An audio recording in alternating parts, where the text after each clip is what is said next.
नमस्कार, मैं हूं आपके साथ पयोधी शशि और आप देख रहे हैं किसी भी खबर का संपूर्ण विश्लेषण करने वाला शो लाई डिटेक्टर टेस्ट, जिसमें आज हम बात करेंगे बांग्लादेश के जिंदा लादेन की। जी हां, बांग्लादेश के हालात अब ठीक वैसे ही हो चले हैं जैसे कभी अफगानिस्तान के हुआ करते थे। सड़कों पर खून खराबा होने लगा है, सिगरेट पीने पर दागा जाने लगा है, मूर्तियों को तोड़ा जा रहा है, अल्पसंख्यकों को तो बिल्कुल नहीं छोड़ा जा रहा। ऐसी क्रूरता और अराजकता के बीच बांग्लादेश की सरकार ने एक ऐसे आतंकी को जेल से रिहा कर दिया जो ओसामा बिन लादेन को अपना हीरो मानता है। एक रिपोर्ट आपको दिखाते हैं, बांग्लादेश के तालिबान बनने की पूरी कहानी इस रिपोर्ट से समझिए। बांग्लादेश में जिंदा लादेन का पूरा सच।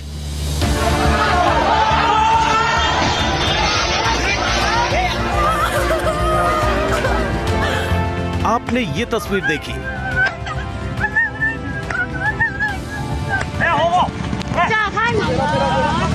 आपने ये तस्वीर भी देखी।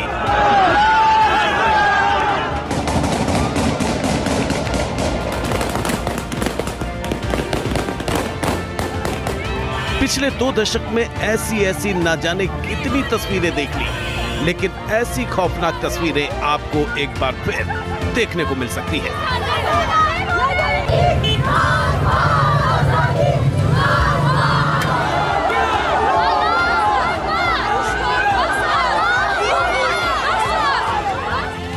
क्योंकि भारत के पड़ोस में लादेन जिंदा हो रहा है। जी हां, चौंकिए मत। बांग्लादेश के संस्थापक मुजीबुर रहमान की मूर्तियां तोड़ने, अवामी लीग के ठिकानों पर आग लगाने और हिंदुओं को चुन चुन कर निशाना बनाने की अब तक आपने जितनी भी तस्वीरें देखी, यकीन मानिए वो तो क्रूर दरिंदगी का महज ट्रेलर पर था।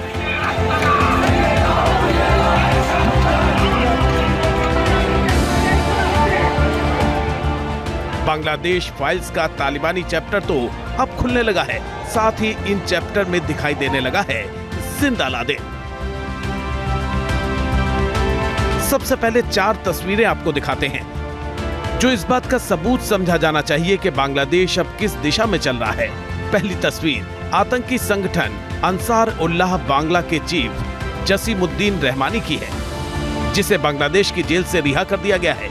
दूसरी तस्वीर बांग्लादेश में भीषण बाढ़ की तबाही की है, जिसे बांग्लादेश के नए हुक्मरान भारत की साजिश बता रहे हैं। तीसरी तस्वीर बांग्लादेश के सरकारी दफ्तरों में बरसते कट्टर खौफ की है, जिसमें सरकारी कर्मचारियों को आतंकी सोच का सामना करना पड़ रहा है। जबकि चौथी तस्वीर बांग्लादेश में ढहती सांस्कृतिक धरोहरों की है। लगता है कि मौजूदा हालात में इस धरोहर के लिए बांग्लादेश में अब कोई जगह नहीं बची है। अब सवाल यह है कि आखिर ऐसा क्यों कहा जा रहा है?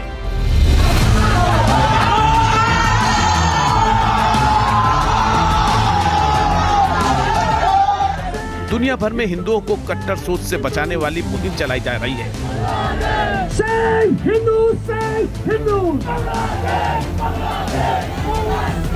बांग्लादेश में हिंदुओं पर हो रहे हमले रोकने की अपील की जा रही है, धरने प्रदर्शन तक किए जा रहे हैं, लेकिन इस सामूहिक कोशिश का बांग्लादेश के नए हुक्मरानों पर सिर्फ इतना असर हो रहा है कि वो सिर्फ अमन अमन बोलने भर लगे हैं।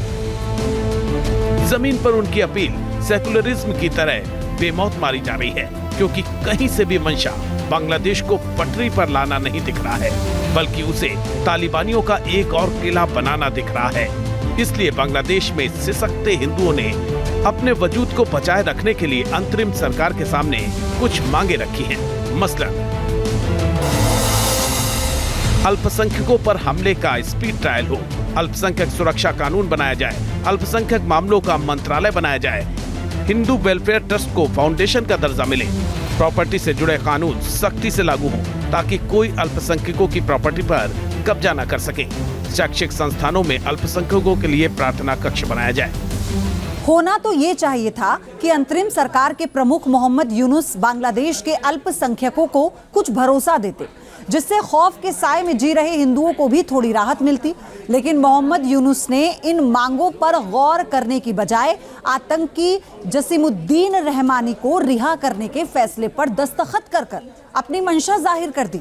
बांग्लादेश के अंतरिम हुक्मरान ने बता दिया कि वो मुजीब के बांग्लादेश से अलग कट्टर तालिबानी बांग्लादेश बनाना चाहते हैं। दरअसल अंसार उल्लाह बंगला का चीफ जसीमुद्दीन रहमानी अल-कायदा से प्रेरित रहा है। रहमानी को 12 अगस्त 2013 को बरगुना में लोगों को हिंसा के लिए उकसाने के आरोप में गिरफ्तार किया गया था। जसीमुद्दीन रहमानी के साथ अंसार उल्लाह बंगला के 30 और गुर्गों को भी गिरफ्तार किया गया था।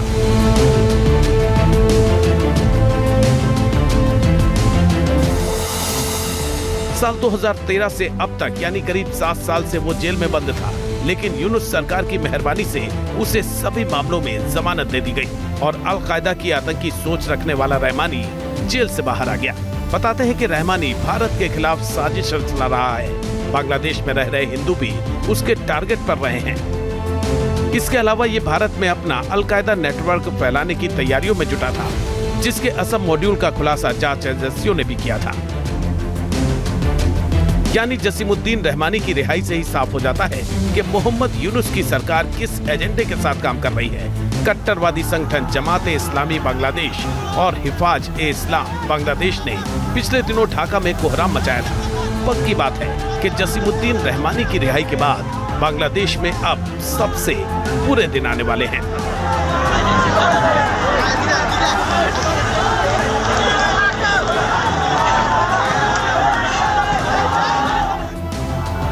खुफिया एजेंसियों को इनपुट मिला है कि बांग्लादेश के कट्टरवादी संगठनों ने बांग्लादेश में बांग्लिस्तान का प्लान बनाया है। शरिया कानून स्थापित करने के लिए सोशल मीडिया में भड़काऊ मैसेज फैलाए जा रहे हैं। पता चला है कि बांग्लिस्तान के इसी एजेंडे को ग्रेटर बांग्लादेश का नाम दिया गया है और अफगानिस्तान तालिबान की तर्ज पर बांग्ला रीजन में पूरी तरह इस्लामिक शरिया गणराज्य स्थापित करने की खौफनाक प्लानिंग की जा रही है। इस प्लान के तहत कट्टरवादी संगठनों का भारत विरोधी और बांग्लादेश में अल्पसंख्यक विरोधी एजेंडा भी सेट हो रहा है।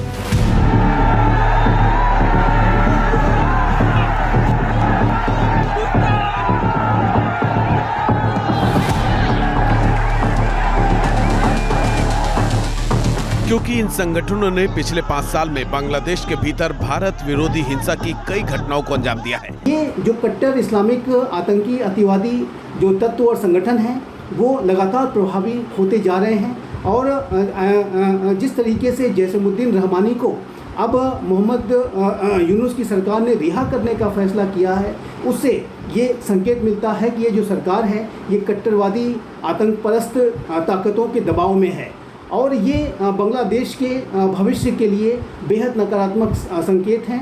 ये बांग्लादेश के लोकतंत्र के लिए जाहिर है कि एक चिंता का समय है और इसी तरीके से यदि बांग्लादेश में साफ है कि बांग्लादेश में कट्टरता अपने चरम पर पहुंच रही है और ये कोई एक दिन में नहीं हुआ है, बल्कि बांग्लादेशी सेकुलरिज्म को ये कट्टरपंथी दीमक अंदर ही अंदर सालों से खा रहे हैं। पाकिस्तान तो इसके लिए जिम्मेदार है ही, गुनहगार अमेरिका भी कम नहीं है, जो शेख हसीना सरकार को अस्थिर करने के लिए नई नई चाल चलता रहा, जिसका नतीजा ये हुआ कि बांग्लादेश भी तेजी से तालिबान वाले अफगानिस्तान में बदलने लगा।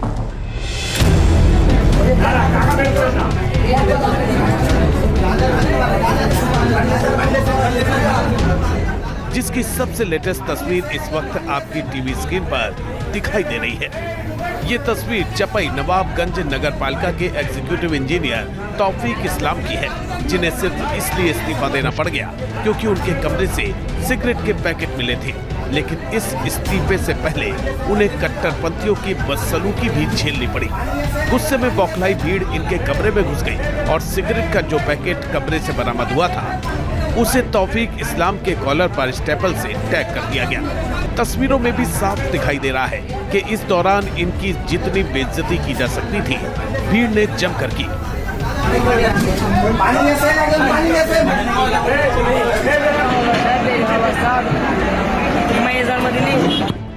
इतना ही नहीं, तालिबान के तर्ज पर कट्टरपंथियों ने बांग्लादेश की राजधानी में बुतों को तोड़ने का सिलसिला एक बार फिर तेज कर दिया है। इस दौरान राजधानी ढाका के एक ऐसे पार्क को निशाना बनाया गया जिसमें फ्रीडम फाइटर्स और एमिनेंट पर्सनैलिटीज की मूर्तियां लगी थी। न्यूज नेशन की टीम ने मौके पर पहुंचकर इसका जायजा लिया। आंदोलन का मोटिव भले ही पॉलिटिकल हो, लेकिन उसके पीछे जमात इस्लामी ने जिस तरह से बड़ी भूमिका निभाई, उसने बांग्लादेश को इस्लामीकरण की राह पर धकेल दिया है। और उसका जीता जागता सबूत इस पार्क को आप देख सकते हैं, जहां पर स्थित हर तरह के बुत को तोड़ा गया, क्योंकि इस्लाम में बुत परस्ती को मान्यता नहीं है, बुतों को तोड़ना होता है। और इसलिए आप देखिए तो सिर्फ शेख मुजीबुर रहमान का नहीं, जो कि बांग्लादेश के यहाँ पर आप देखें तो फादर हैं, बल्कि उसके नीचे की तमाम तस्वीरें देखिए जो कि फ्रीडम फाइटर्स की है, उनको भी तोड़ा गया। यहाँ पर पड़े हुए आप देखिए स्वतंत्रता सेनानियों की तस्वीरें, यहाँ पर पड़े हुए आप इन स्टैचूज़ को देखिए तो इसमें यह स्टैचू किसी ब्रिगेडियर या कर्नल का दिखाई देता है, जो कि स्वतंत्रता संग्राम के अग्रणी सिपाही रहे होंगे। उनकी तस्वीर भी यहाँ पर टूटी पड़ी हुई है। तमाम मूर्तियाँ यहाँ पर जिस तरह से तोड़ी गई हैं, ऐसा लगता है कि आप ढाका में नहीं खड़े हैं, ऐसा लगता है कि आप अफगानिस्तान में खड़े हैं और किसी तालिबान का कृत्य जो है वो दिखता है।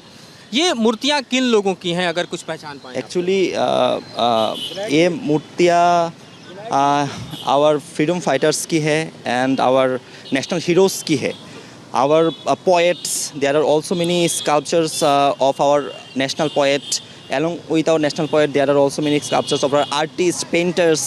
Anyway, तो हम जरा इसको अब देखने की कोशिश करते हैं, क्योंकि ये तस्वीरें देखकर आपको ठीक ऐसे ही लगेगा जैसे कि तालिबान का राज जब अफगानिस्तान में आया था तो क्या हुआ था। वहाँ पर एक तरह से बुर्का परस्ती वापस आई थी, मूर्तियों को तोड़ा गया था, स्कल्पचर्स तोड़ दिए गए थे, बुत परस्ती को पूरी तरह से ख़त्म करने की कोशिश की गई थी। लेकिन अगर आप बात बंगाल की करते हैं, अगर आप बात हम कहें कि पूर्वी बंगाल यानी बांग्लादेश की करते हैं, तो ये संस्कृति की जगह है, ये सभ्यता की जगह है, ये art culture music fine arts की जगह है। ये अपनी स्वतंत्रता की कहानी के साथ साथ अपनी संस्कृति, अपनी भाषा, अपनी उपलब्धियों को सजोया हुआ एक पार्क था। और जो बड़े चेहरे थे, ख़ास तौर पर स्थापित चेहरे थे, जिन्होंने इस देश के निर्माण में अहम भूमिका निभाई, जिनका योगदान बांग्लादेश को लेकर रहा, चाहे स्वतंत्रता संग्राम से लेकर रहा हो या फिर संगीत से लेकर रहा हो। रविन्द्रनाथ टैगोर भी यहाँ पर उसी तरह से माने जाते रहे जैसे काजी नजरुल इस्लाम माने जाते रहे। उन सब की मूर्तियाँ ये देखिए, यहाँ पर वीणा लिए हुए बैठी हुई मूर्तियाँ। ये मूर्ति किसकी है, अगर आप दिखा पाएँ? काजी नजरुल इस्लाम की। काजी नजरुल इस्लाम। तो देखिए, नेशनल पोएट काजी नजरुल इस्लाम की जो मूर्ति है उसको भी यहाँ पर ध्वस्त किया गया है। ये जो काजी नजरुल इस्लाम की लिखी हुई कृति है वो पूरे हम कहें कि बांग्लादेश में गाई जाती है।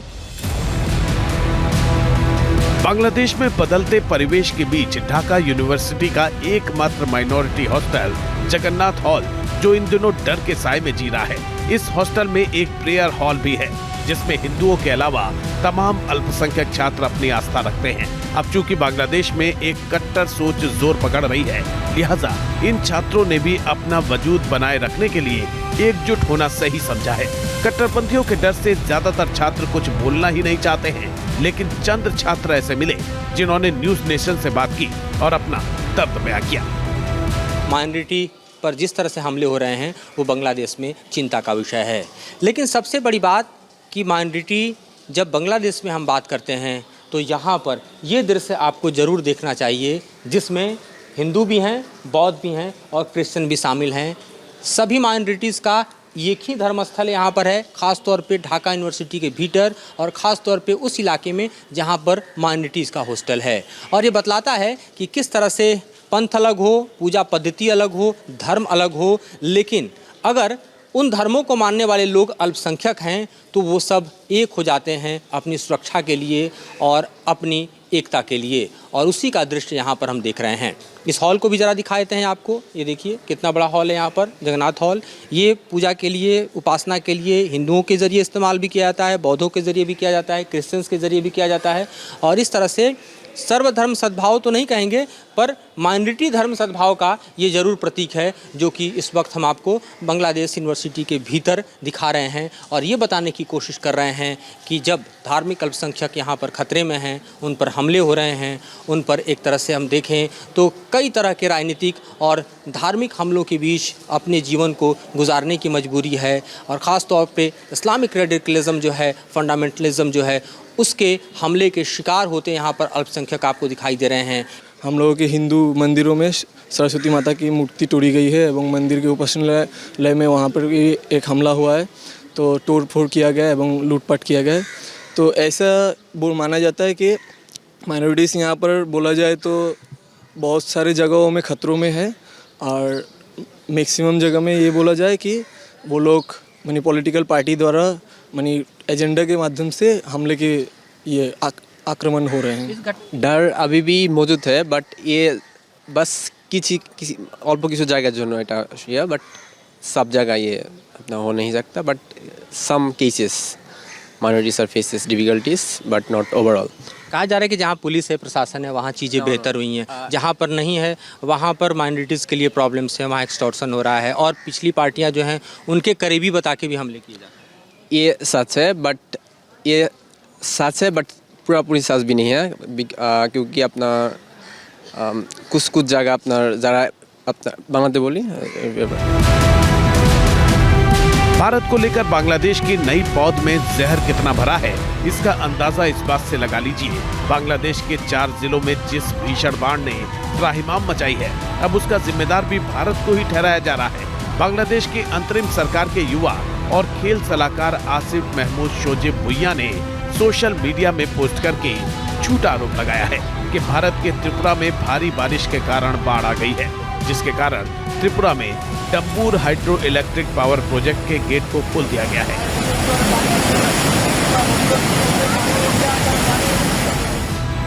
आरोप है कि इसका गेट आखिरी बार साल 1993 में खोला गया था, लेकिन अब जानबूझकर इसका गेट खोला गया है।